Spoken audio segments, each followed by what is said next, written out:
In air thick with tear gas, inside an underground station, Hong Kong police last night resorting to ever harsher tactics. With the full authority of their masters in Beijing, this the sharp end of an intensifying crackdown against what is now a fully fledged popular revolt against Chinese rule. These protesters had been attempting to flee. Across the harbour, outside a Kowloon police station, a protester was shot in the eye with a baton round from a police shotgun.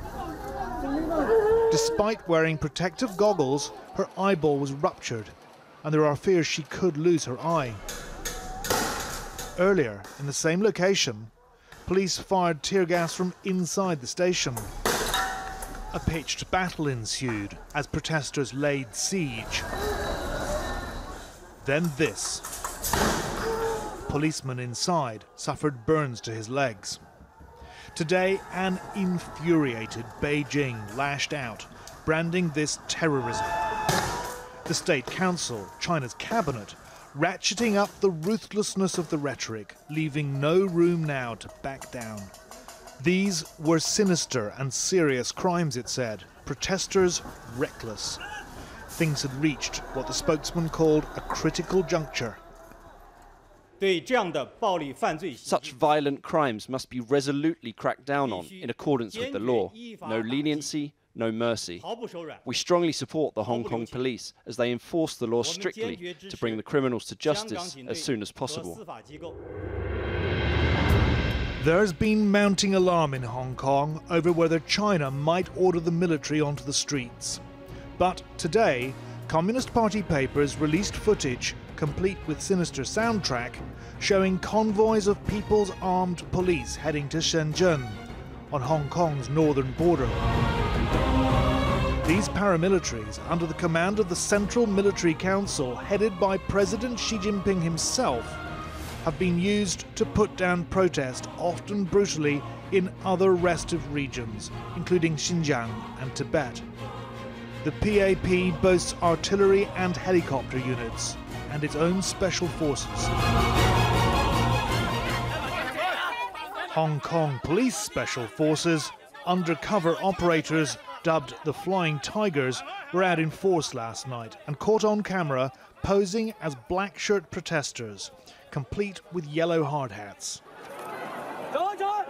This arrest of a genuine protester, shared widely on social media, triggered fury.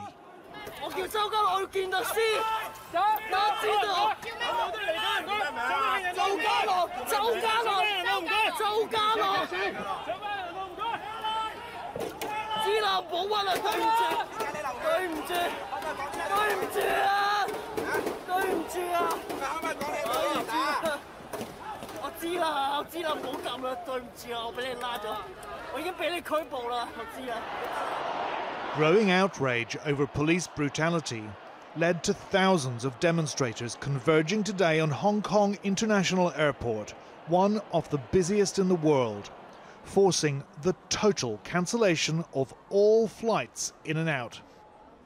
It's the protesters who are brutal, the police said today, exhibiting weapons they said were confiscated. Our operation basically is targeting and violent splatter, causing deadly effects to our officers.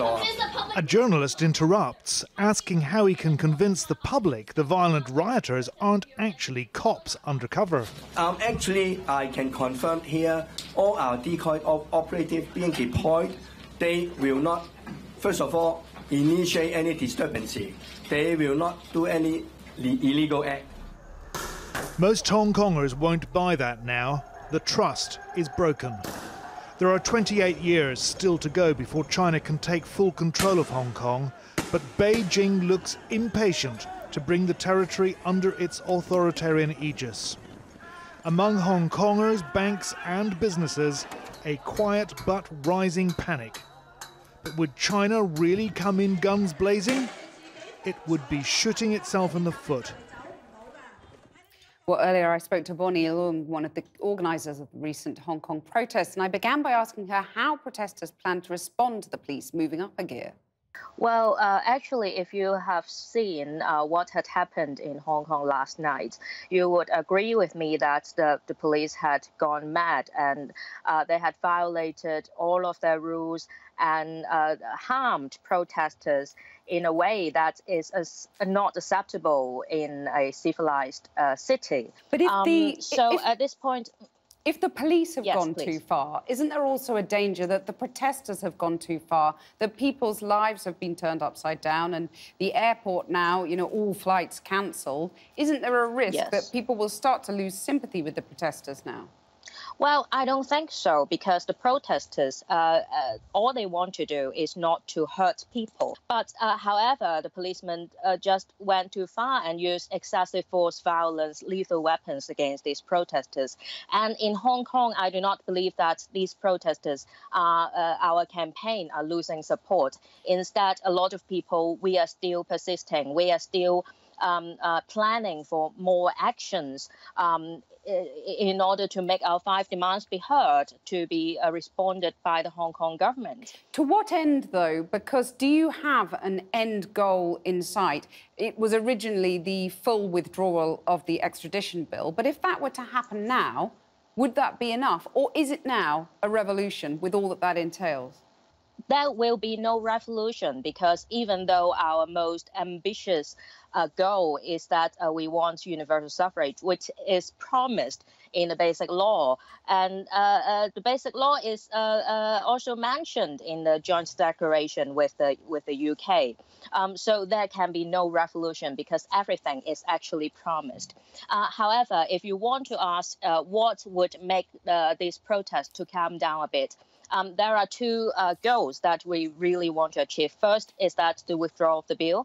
The second is, as the police had been abusing their power for 10 weeks now. So what we want, really, a legitimate goal, is that an independent inquiry to be set up. And all of these abuse of power will be thoroughly investigated. And when you hear the Chinese authorities describe what happened at the weekend as, quote, the first signs of terrorism, vowing to show no mercy, are you fearful that what happens next is potentially the military being sent in? All I can say is that there are rules under the Basic Law, and it is if they would like to deploy the People's Army, they would need the Hong Kong's government to for their invitation, because the society is totally out of control, and the protesters had given no such excuse for them. So if they decided to deploy the army, it would mean that they would break their promise yet again. And the world, the international community, really should speak for Hong Kong to avoid this from happening. Are you yourself fearful? Anyone in this protest, in this campaign, could be in danger, but we have to carry on. So, of course, I'm afraid, but there's no choice for Hong Kong people. We must carry on because this is our home. We must protect our home.